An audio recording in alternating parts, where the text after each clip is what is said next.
Bonsoir à toutes et à tous. Je suis très heureux de vous retrouver. Cette séance, je l'avais souhaité, espéré plus tôt d'ailleurs, en décembre, mais le mouvement social nous a un peu éloignés de ce rendez-vous, de cette rencontre. Et au fond, c'est tant mieux, puisque ce que je voudrais dire assez rapidement, je ne vais pas être trop long ce soir, parce que une jeune femme perdue et éperdue dans Péléas et Mélisande nous attend, il ne serait pas raisonnable de la laisser seule. Ce dont je voudrais parler, c'est au fond de ce qu'est un événement, de quelle consistance intime, évidente, brutale, cisaillante il se constitue. Et comment, en tant que je suis historien, ou je tente de le devenir, car on ne cesse jamais de tenter de l'être, au fond, je dois réfléchir à ce que c'est que le temps lorsqu'il cisaille de manière évidente un avant et un après.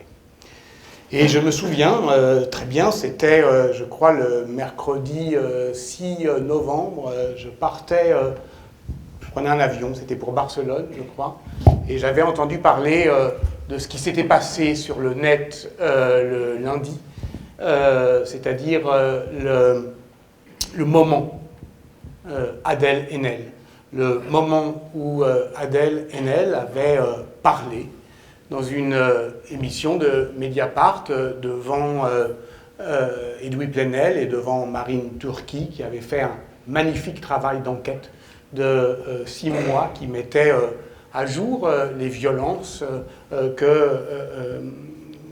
Adèle Haenel avait subies au début des années 2000 et combien il est difficile et périlleux et nécessaire de sortir du silence.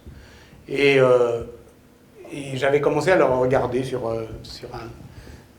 un smartphone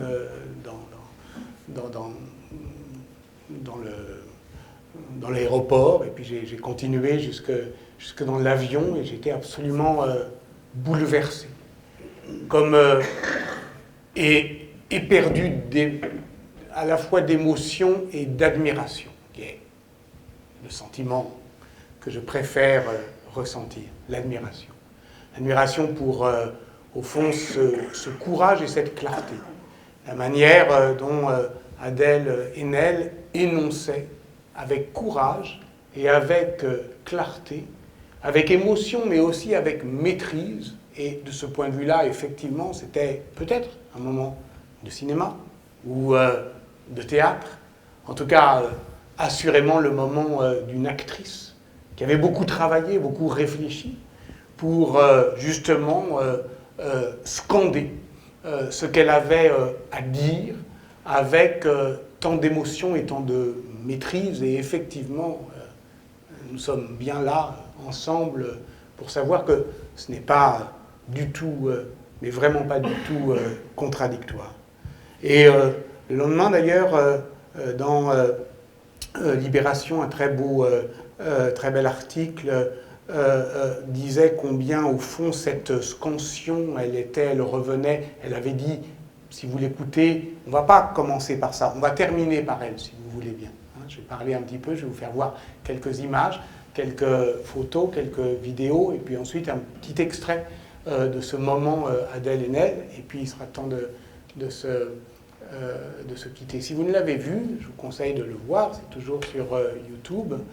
On a ce moment, ça roule comme une vague, et cette vague, elle scande, elle dit plein de fois, c'est ça, c'est ça, c'est ça, ça, ça. Ça, c'est la vérité, c'est le sceau de la vérité. Et je ne veux pas dire que c'est sa vérité, ça serait une sorte de pyrrhandélisme un peu mou, à chacun sa vérité.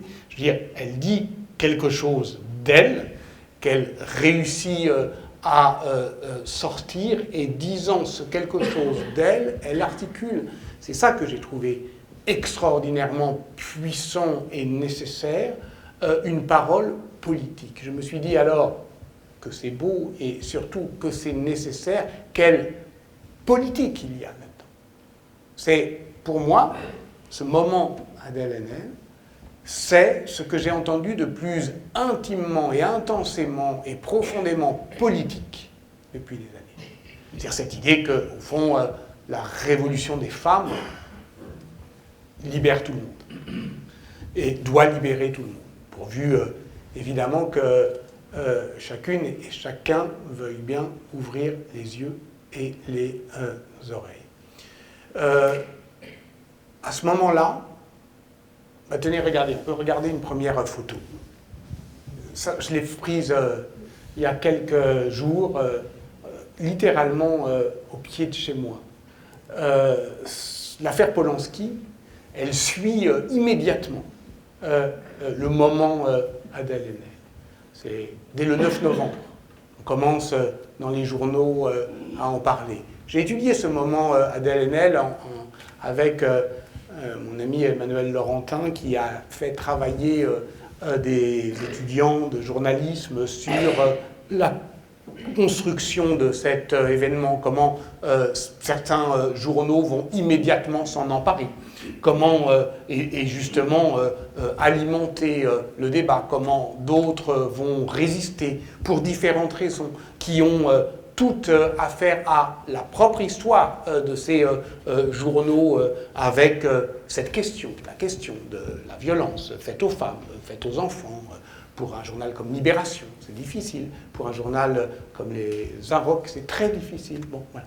Donc, mais ce n'est pas de ça dont je voudrais vous parler. Je voudrais vous parler de justement la manière dont, au fond, ce moment, que j'appelle le moment Adèle Haenel, et c'est pour ça que ma rapide conversation s'appelle « Essai d'histoire immédiate », moi, en tant qu'historien, elle m'aide à comprendre, au fond, ce que c'est qu'un événement, c'est-à-dire non seulement la certitude, finalement, que lorsque on le ressent, on comprend tout de suite qu'il y aura un avant et un après, et en même temps, on se dit il est trop tôt pour dire, savoir, décider si c'est un événement ou pas. Alors que si, bien sûr, on sait bien que c'est cela, un événement. C'est cette capacité à construire un avant à partir de l'évidence du fait qu'il y aura un après. Et en même temps, un événement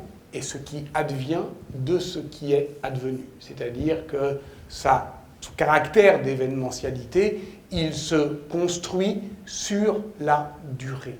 Et c'est pour ça que, d'une certaine manière, cette conversation, on aurait dû l'avoir à chaud au mois de décembre, où je discutais avec Joël Gaillot, avec Anne Cuisset, avec Arthur Noziciel, du trouble Polanski. Je préfère dire trouble. Il y eut des troubles à Rennes, ici même. Trouble au sens pas seulement de l'ordre public, mais du trouble moral, du fait que certaines et certains étaient troublés par la projection d'un film qui s'appelle J'accuse. Et moi, ce qui me trouble, c'est qu'on ne soit pas troublé. Ce qui me trouble toujours, c'est que certaines et certains croient de leur devoir de défendre des conceptions tranchantes du monde avec des bords découpés. Alors oui, c'est compliqué et on s'en parlait. Et on se disait, moi je ne sais pas quelle position défendre. Et je n'ai pas envie de défendre une position. Mais en tout cas, montrer le trouble et voir comment il s'étend, il s'insinue. Et d'ailleurs, juste à côté de ce graffiti, toujours au bas un petit peu plus loin, rue de l'École de médecine, il y a celui-là. Regardez. Et c'était après. Et c'était tout de suite après. Et c'est puissant de voir effectivement un espace public commencer à, on l'a vu avec les féminicides, nous interpeller directement, nous sommer de faire quelque chose. Et en même temps, le trouble nous vient. Car nous savons aussi que faire de l'espace public la caisse de résonance des colères ou du besoin de vengeance peut être potentiellement risqué. l'affaire Gabriel Maznev, elle pose la question du consentement. Non seulement du consentement nécessaire au sentiment amoureux et à l'acte sexuel, mais au consentement que la société peut ou non exprimer face à ces comportements. Et voilà, au fur et à mesure où je ne vous parlais pas, et bien, les choses se poursuivaient. Je lisais le livre de Vanessa Springora, Le consentement, qui est une vengeance. La littérature est l'arsenal de nos vengeances, écrivait La Rochefoucauld. Et parce que cet écrivain est affaibli, parce que, effectivement, la notoriété est en train de changer de camp. C'était ça la force d'Adèle Haenel aussi, c'est de dire, bien sûr que pour une fois, le nom propre, c'est moi, que Ruggia, c'est rien, que tout le monde peut se passer de Ruggia, qu'il s'amenuise et que je suis de plus en plus puissante. Et donc, alors que tant de fois, avec Polanski, voilà, c'est un grand nom, un personnage célèbre qui effectivement fait violence à quelqu'un qui ne l'est pas. Et là, pour une fois, c'est le contraire. On va en profiter. On va se venger. La vengeance de Vanessa Springora, c'est de le mettre dans un livre. Elle l'écrit au début. Depuis tant d'années, je tourne en rond dans ma cage, mes rêves sont peuplés de meurtres et de vengeance, jusqu'au jour où la solution se présente enfin, là, sous mes yeux, comme une évidence, prendre le chasseur à son propre piège, l'enfermer dans un livre. Et à la toute fin, il y a ce passage que j'aime bien, qui est une manière, au fond, de répondre à cet emportement, sans doute légitime. Tu vas répondre de tes crimes, d'accord, mais comment elle se rend compte qu'il y a, elle est éditrice, qu'il y a un endroit que moi je connais bien par ailleurs, qui s'appelle l'IMEC, l'Institut de la mémoire de l'édition contemporaine, où des écrivains versent leur fonds, et que Gabriel Maznev a versé son fonds. Et elle se rend compte que dans ce fonds, il y a sans doute les lettres qu'elle, à 13 ans, 14 ans, 15 ans, est perdue encore, elle lui avait écrit, et qui attendent le chercheur dans une boîte d'archives, et ça l'effraie. Et la fin, c'est ainsi, en attendant, et même si les autodafés m'ont toujours inspiré le pire effroi, je ne serais pas contre un grand carnaval de confettis. Avec les livres dédicacés et les lettres de G que j'ai récupérées récemment au fond d'une caisse restée chez ma mère durant toutes ces années. Je les étalerai autour de moi, une belle paire de ciseaux à la main, et je les découperai consciencieusement en minuscules morceaux de papier que je jetterai ensuite au vent un jour de tempête, quelque part dans un coin secret du jardin du Luxembourg. Ce sera toujours ça que la postérité n'aura pas.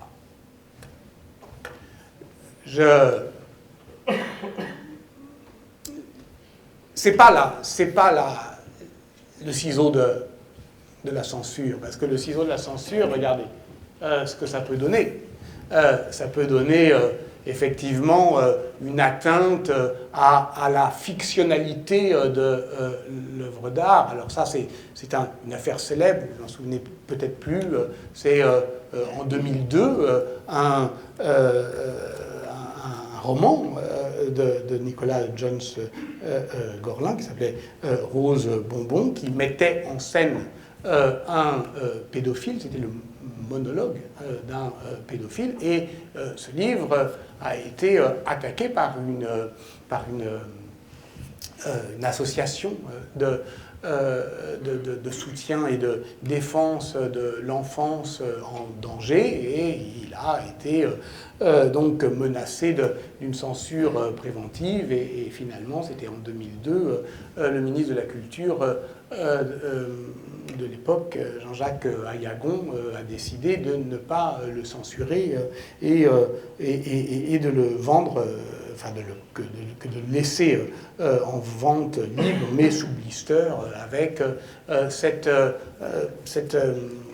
avertissement. Cette affaire 2002 a été à l'origine, autour notamment de juristes comme Agnès Tricouard, de la fondation de l'Observatoire de la liberté de création. Et ils viennent de sortir un guide au sens propre, un guide pour les théâtres, pour les éditeurs, pour les femmes et hommes de spectacle, qui s'appelle « L'œuvre face à ses censeurs ». Donc c'est sérieux, effectivement, la censure. Et d'emblée, la question s'est posée. Et évidemment, le discours que je voudrais tenir n'est pas un discours de vengeur, moi j'ai à me venger de rien, n'est pas non plus un discours de censeur, mais où on met la différence, où on met le curseur, où on s'arrête, et de quoi surtout, on en parlait avec Joël, de quoi on est capable de se séparer. Qu'est-ce qu'on va sacrifier? S'il y a un moment Adèle Haenel, si effectivement ce à quoi on consentait avant, on n'y consent plus, et que c'est tant mieux, va-t-on devoir abandonner certaines de nos passions? J'en parlais avec Antoine Debec, qui aurait dû, là encore, les grèves en ont décidé autrement, participer de cette discussion au TNB autour de Polanski. Et quand j'ai vu effectivement le trouble, je me suis senti, je dois le dire, de ce théâtre aussi, et de ce trouble. Et c'est touchant de voir un cinéphile, il se dit, mais il y a tant de choses encore à dire sur Polanski, je ne peux pas le sacrifier, je ne peux pas m'en passer. Et alors, moi je lui dis, oui, mais tu es aussi un historien de la Révolution. Tu sais que quand il y a une révolution, eh ben, il faut sacrifier quelque chose, et en particulier des plaisirs. L'Ancien Régime naît de la Révolution. Il est ancien que parce que le temps est révolutionné, mais avec lui sombre des plaisirs auxquels on tenait. Et est-ce qu'on va tout conserver s'il y a une révolution des femmes? Est-ce qu'on va être indemne? Non, évidemment. Et moi, qu'est-ce que je peux... qui ne suis pas cinéphile, je peux très bien décider de ne plus voir les films de Polanski, ça ne me dérange pas, mais est-ce que je suis prêt à abandonner Lolita? Lolita, lumière de ma vie, feu de mes reins, mon péché, mon âme. Lolita. Je ne sais pas. Ces trois pas que font le long des reins, le long du palais, le petit bout de la langue pour frapper à trois sur les dents. Lolita. Regardez.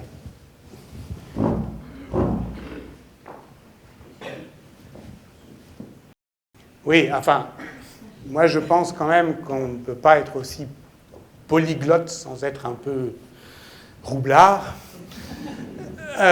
parce qu'on se souvient aussi de la manière dont le livre est introduit par un avant-propos censément écrit par celui qui aurait retrouvé le manuscrit, John Jay Jr.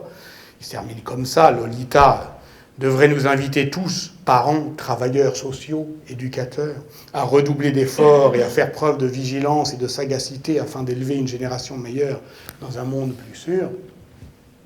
Il n'est pas exclu qu'ils se foutent de notre gueule, mais on ne le saura jamais. Et en tout cas, ce qui est certain, c'est que ce qui demeure, j'en parle parce que Vanessa Springora dit, finalement, après mon malheur, j'ai lu Lolita, j'ai relu Lolita pour comprendre cette hantise, et elle désigne quelque chose qui n'est pas très éloigné de cette auto-justification de Nabokov. Et puis vous allez le voir à la fin, Adèle Haenel en parle aussi. Parce que, au fond, c'est ça qui m'intéresse. C'est pas tant de sonder les cœurs et les reins en feu de Nabokov. C'est de savoir ce qu'on en fait aujourd'hui, ce qu'on appelle une Lolita. Comment, effectivement, on continue à sciemment, de manière consentante, à poursuivre ce contresens de lecture extraordinaire sur ce livre. Et il se moquait de manière un peu complaisante des couvertures de langue arabe ou turque. Mais vous avez vu celles qui étaient filmées sur apostrophe. Et aujourd'hui, c'est pire. Elle est atroce. C'est folio. C'est aujourd'hui. C'est comme ça qu'on continue à vendre Lolita. Donc, ce qui est en cause dans cette question, parce que c'est une question, parce que c'est un trouble, c'est pas effectivement de séparer le bon et le mauvais, le pervers du sincère. C'est pas de décider quelle était effectivement l'intention véritable. Elle était nécessairement incroyablement complexe de Nabokov, mais c'est une œuvre de fiction. Personne ne songe à dire le contraire. Et là, effectivement, on est dans une problématique qui est celle de l'œuvre face à ses censeurs. Mais vous avez vu comment cette scène, qui se répétait tous les vendredis soirs, c'est-à-dire la scène du droit absolu, souverain de l'œuvre. Nous avons, au fond, vécu avec ça. Nous avons, au fond, été éduqués par ça, dans ce culte de l'artiste tout-puissant, sacré par notre propre admiration, sacré au sens propre, c'est-à-dire à l'abri, en retrait, séparé, tout à fait exempt de la morale commune. Est-ce que ça va tenir longtemps? Est-ce qu'on est prêt, effectivement, à y consentir? C'est ça la question. Et effectivement, cette révolution qui est à l'œuvre, qui, moi, m'enthousiasme, c'est une révolution. Elle ne se fera pas sans perte, elle ne se fera pas sans chagrin. Elle se mesurera à ce qu'on lui sacrifiera. Mais en même temps, en regardant, et évidemment avec l'affaire Gabriel Maznev, d'une certaine manière, on a bien compris que ce dont on aurait besoin aujourd'hui, c'est moins d'historiens, parce qu'il est faux de dire que, mais à cette époque-là, c'était permis. Non, c'était pas permis, il y a des lois.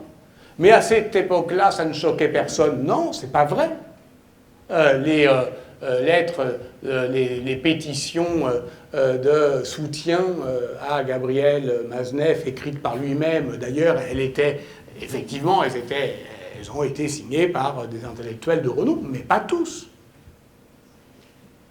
Philippe Artière vient de publier un livre qui s'appelle Signé Foucault et compagnie. Toutes les pétitions signées par Michel Foucault, ce qui est intéressant, c'est ce qu'il ne signait pas.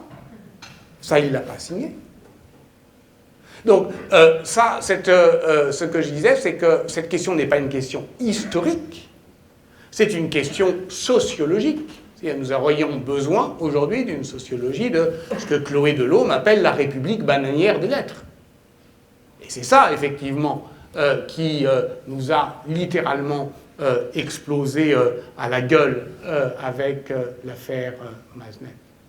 Et qui a ramené devant nos écrans incrédules accablé des vidéos que finalement on voyait, on revoyait, et c'est peut-être cruel, mais c'est ainsi. Il y a eu un moment, il y a un avant, il y a un après, et pas seulement avec la littérature, hein, ça continue, le patinage, le sport, ça continue. C'est plus possible. Regardez celle-là. Dans son livre Le consentement, Vanessa Springora parle de ce moment. Et elle écrit ceci, fin de partie. L'écrivain célèbre a gagné face à la virago qui passe sur le moment pour une mal baisée, jalouse du bonheur de jeune fille tellement plus épanouie qu'elle. Et en 1990, puisque l'extrait date de 1990, c'est la vérité. Tout est vrai, y compris d'ailleurs l'expression mal baisée, puisque c'est ainsi que Philippe Solers, prenant la défense de Gabriel Masneff parlera de Denise Bombardier, Philippe Solers, c'est-à-dire ensuite après Josiane Savigno, Le Monde des livres, etc. La République bananière des lettres. Donc, ce qu'il faut considérer, c'est effectivement le temps qui passe depuis ce moment-là. Mais le temps qui passe depuis ce moment-là ne nous exonère de rien. C'est-à-dire, nous ne devons pas, par ailleurs, nous considérer face à cette autre époque plus éclairée ou moins aliénée. Qu'est-ce qu'il y a dans ce moment-là, me semble-t-il, encore à voir et à comprendre et à poursuivre? C'est ça un événement. Le fait que, effectivement, nous sommes séparés de cet événement par ce que j'ai appelé le moment Adèle Haenel et ce qui suit, Polanski, Masneff et tout le reste, et ce qui suit par rapport à ce qui précède, puisque, je ne l'ai pas dit, mais il va sans dire que je suis toujours dans cette problématique, en somme, d'un événement tel que on a tenté de l'expliquer avec Mathieu Riboulet dans Prendre date. C'est pour ça que je ne suis pas mécontent qu'on ait cette discussion maintenant, c'est-à-dire après que je vous ai présenté Prendre date. Qu'est-ce que ça racontait, Prendre date? Comment un événement fait entaille dans nos vies et comment cet événement, en fait, il se reconnaît au fait que dans un premier temps, il produit un grand silence. Et c'est ce qui s'est passé magnifiquement. Lundi 4 novembre, quand Adèle Haenel a parlé, il se fit un grand silence. C'est-à-dire que les sauterelles qui, effectivement, environnent, comme le dit Wajdi Mouawad, chaque événement de leur cliquetis assourdissant d'opinion se sont tus à un moment donné. On a même oublié de crier vengeance, on a même oublié d'insulter sur les réseaux sociaux celui qui était dénoncé, Roudia, et la dénonciatrice. Ensuite, évidemment, ça dure 24 heures. Mais comme ces 24 heures sont précieuses, comme pendant ces 24 heures où effectivement se creuse un grand silence, comment tout cela est porteur d'avenir. Ensuite, après, évidemment, le bruit des opinions affrontées revient. Mais voilà, Prendre date, c'est ça, c'est ce moment-là, c'est cette cisaille-là. C'est la certitude aussi que, comme écrit Mathieu Riboulet dans Entre les deux, il n'y a rien, ça a commencé toujours avant et il finit toujours par manquer quelque chose. Ça a commencé avant, évidemment, MeToo. Et il finira toujours par manquer quelque chose. Et c'est là, effectivement, où ça nous somme. C'est là où on doit savoir qu'est-ce qui nous manque aujourd'hui. Alors, si on écoute Denise Bombardier, la mal baisée, celle qui fait effraction dans cette conversation où les rires gras fusent, vous avez vu, celle qui, effectivement, casse l'ambiance. D'où casse-t-elle l'ambiance? D'un autre continent. Je viens d'un autre continent. Très intéressant. Québécoise, très intéressant, parce qu'on voit très bien, effectivement, comment cet argument va pouvoir se retourner. C'est-à-dire, c'est le puritanisme américain, c'est précisément ce qu'on ne veut pas, c'est le politiquement correct, tout ce dont on nous abreuve aujourd'hui. Sauf que, voilà, la force de l'effraction de la parole, de quelqu'un qui dit « je viens d'un autre continent » et vous vous êtes vu, vous avez entendu ce que vous êtes en train de dire. Voilà. Il faut effectivement pouvoir entendre ça. Et qu'est-ce qu'elle dit? Elle dit, mais vous, les Français, Vous êtes des dévots de la patrie littéraire. C'est ça qui est en jeu. Hein? Et on voit bien, les fanatiques de la patrie littéraire, on voit très bien comment, effectivement, ils vont défendre avec de manière acharnée les droits absolus, souverains, de l'auteur, du créateur, sur sa créature. Et n'importe qui, donc une actrice, est à la merci du désir du metteur en scène. Qu'est-ce qu'elle a dit, Denise Bombardier? Elle a dit quelque chose d'extraordinaire. Est-ce que la littérature a tous les droits? Oui, non, oui. Vous croyez? Vous, les Français. Pourquoi? C'est quoi notre problème avec ça? On peut donner des noms propres. On peut dire Louis-Ferdinand Céline. Voilà. Il est dans la patrie littéraire et pourtant il est infâme. Et il est dans la Pléiade, et je ne veux pas l'y enlever. Je ne suis pas un censeur, mais voilà. Mais c'est un nom propre, sans doute encore plus gênant qu'elle sous-entend quand elle dit « Votre livre est ennuyeux et répétitif ». Qu'est-ce qui est ennuyeux, répétitif et dans la Pléiade? Le Marquis de Sade. C'est une question. Le Marquis de Sade, au fond, c'est encore pire que tout ça. Hein. Le temps l'a patiné, mais le temps révolutionnaire. C'est-à-dire que Sade est l'embastillé, et son éditeur Pauvert, qui effectivement courageusement le défendait contre la censure, a été l'embastillé du pouvoir gaulliste.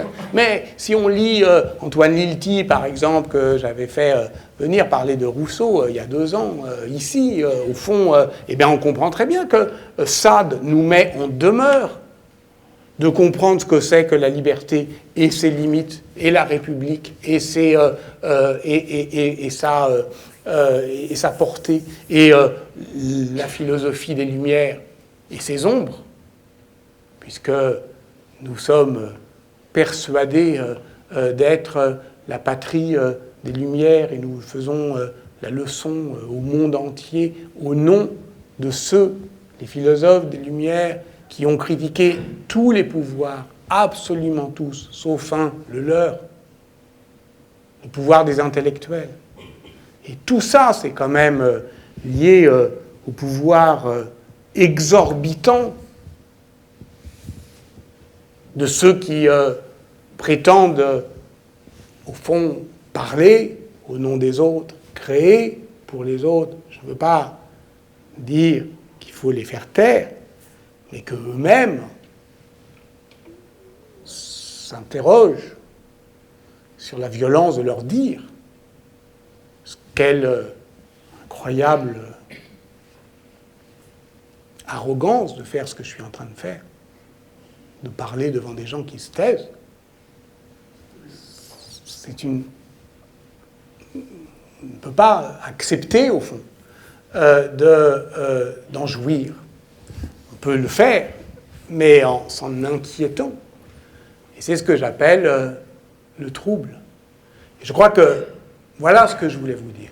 Le moment Adèle Haenel, aujourd'hui, il nous appartient à toutes et à tous de savoir comment, au fond, on va désigner ce qui y manque, car ça commence toujours avant et il finit toujours par manquer quelque chose. Et ce quelque chose, c'est effectivement les zones, le point aveugle. Je voulais que simplement on termine par un rapide extrait et puis je me tairai, parce que c'est ça qu'elle a fait en fait, c'est me faire taire. Donc c'était paradoxal de vouloir parler devant vous de ça. Et comment elle scande le ça, c'est ça. C'est ça pour tout le monde. Et vous allez voir que cette histoire que je vous ai lue de manière ironique, sur Nabokov qui dit là, nous allons construire un monde meilleur. C'est ça qu'elle propose. C'est pour ça que cette parole, elle est politique. Et c'est ça qui est bouleversant, effectivement. C'est que, au fond, ce qui est en jeu, c'est la question du pouvoir et de la violence. Et de la violence de dire. Et de si on va garder tout ça, si on va pouvoir sauver tout ça, toute cette culture, y compris celle qui, au nom de laquelle beaucoup s'autorisent à faire du mal. Je vous propose de regarder un moment du moment Enel, et pour ma part, je m'arrêterai là, et je vous remercie de votre attention. Pendant l'émission, je pensais, il y a un roman et un film d'un grand réalisateur, Stanley Kubrick, et le roman d'un grand romancier, Vladimir Nabokov, Lolita. Et quand on va sur Internet, Lolita, donc c'est l'histoire d'un homme qui, dans le roman, de 12 ans, et dans le cinéma, elle a 16 ans, enfin, la jeune fille, 12 ans, donc qui abuse, et évidemment, c'est présenté sous cette forme euphémisée d'un amour impossible et transgressif. Mais quand on tape sur Lolita sur Internet, on dit Lolita, c'est devenu synonyme, c'est en écho de ce que vous voulez dire. Bien sûr. Aguicheuse. Je voudrais aussi Nymphette, aguicheuse. Et donc, vous voyez, elle l'a bien cherché. Oui. Voilà. Je me permets de dire aussi qu'il ne s'agit pas de censure là, mais regardons les choses en face. Je veux dire, c'est parce que des livres sont produits massivement sur ce thème en fait, je pense de la culture du viol, en fait, du fait qu'il faut enlever les femmes, qu'elles sont des objets qui n'ont pas de pensée. C'est parce qu'il y a ça que d'un coup, Rouja, il peut se raconter à lui-même, c'est une histoire d'amour. Quand bien même moi, quand il vient se coller à moi, je me colle dans le bout du canapé, je m'enfuis, je veux dire. Il s'agit pas, il y a aucune ambiguïté en fait dans la situation présente. Il y a une ambiguïté parce qu'on a créé toute une histoire de ce que c'était que le rapport aux femmes. Là, je parle des femmes, je peux parler des enfants, je suis à l'intersection des deux, donc. Oui. Mais je veux dire, c'est pour ça qu'il faut questionner ça. Ça veut pas dire qu'il faut les censurer, mais il faut le faire. Parce que c'est des façons... Après, comment dire que les agresseurs peuvent se raconter toute une histoire romantique au sujet d'un truc qui n'est pas du romantisme, qui est de l'oppression, qui broie la vie de tellement de gens, tellement de femmes. Et comme le monde a fonctionné comme ça, de manière, je veux dire, sans problème, avec le silence des femmes, depuis tellement de temps. Et l'aveuglement des hommes. On considère qu'on a inventé avec MeToo la violence qui était faite aux femmes. Mais non, c'est juste qu'on a tellement encaissé, en fait. On a tellement encaissé. Et c'est possible de faire autrement, société. C'est possible. C'est bien pour tout le monde. C'est bien en premier lieu pour les victimes. Mais c'est bien pour même les bourreaux, en fait, qui se regardent en face. C'est ça, être humain. C'est pas écraser et essayer d'obtenir du pouvoir. C'est se remettre en question et accepter ça, et accepter le côté multidimensionnel de ce que c'est qu'un être humain. Et comme ça, on fait une belle société. Comme ça. Si on est là à vouloir maintenir en place des ordres qui sont, comment dire, stérilisants pour la pensée, pour le cœur, pour le rapport à autrui, mais on construit le monde qui va à sa perte, quoi.